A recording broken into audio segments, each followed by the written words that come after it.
ആ എന്താ ഈ വഴിക്ക്? എന്റെ വീട് ഇവിടെ അടുത്താണ്. ഞാൻ ഇക്കാനെ ഇവിടെ കണ്ടപ്പോ നന്ദി പറയാ വേണ്ടിട്ട് വന്നാണ്. അന്ന് അതിന് പറ്റിയ സാഹചര്യം ആയിരുന്നില്ലല്ലോ. അതിന്റെ ഒന്നും ആവശ്യമില്ലക്ക. മോളെവിടെ? വേറെ എന്തൊക്കെയാ എടുക്കണ്ടേ? ഒരു മിനിറ്റ്.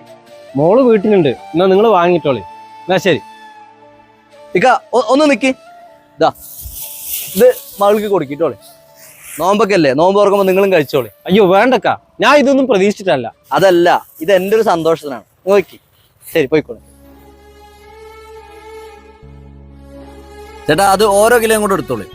അതാരാണ്? ഇവിടെ അവിടെ കണ്ടുപരിച്ചില്ല. പുതിയ താമസക്കാരനാ തോന്നുന്നു. ഞാൻ കഴിഞ്ഞ ദിവസം ടൗണില് സ്കൂൾ ടൈം ആയപ്പോ ടിപ്പർ സൈഡാക്കിട്ട് ഇരിക്കുകയായിരുന്നു. ആ സമയത്ത് ഇയാളും ഇയാളുടെ മോളും കൂടിയിട്ട് നടന്നു വരുന്ന കണ്ടു.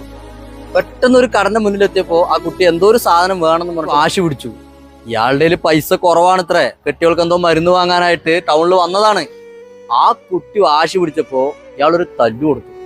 അത് കഴിഞ്ഞപ്പോ ഞാൻ അടക്കമുള്ളവര് അവിടെ നിന്നവര് പലരും കരഞ്ഞുപോയി. കുട്ടിനെ തല്ലിയിട്ട് നിങ്ങൾ കരയാൻ മാത്രം? അത് അയാൾ അത്രമാത്രം തല്ലിയ?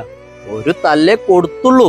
പക്ഷെ ആ കുട്ടി ഒന്ന് സങ്കടപ്പെട്ടപ്പോഴേ ആ മനുഷ്യൻ നിന്ന് കരയാണ്.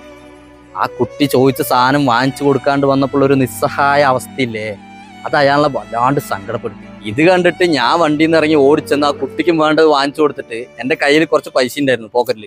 അത് അയാൾക്കും കൊടുത്തിട്ട് സമാധാനിപ്പിച്ച് വിട്ടാക്കി. സത്യം പറഞ്ഞാൽ കേട്ട എനിക്കേ സങ്കടം വന്നു. അത് കണ്ടു നിന്നവരുടെ അവസ്ഥ എന്തായിരിക്കില്ലേ? എത്രയായി? ഇതിന്റെ മാത്രം തന്നാ മതി. അത് വേണ്ട. റംലാനില് നിനക്ക് മാത്രം പുണ്യം കിട്ടിയാൽ മതിയാ, എനിക്കും വേണ്ടേ?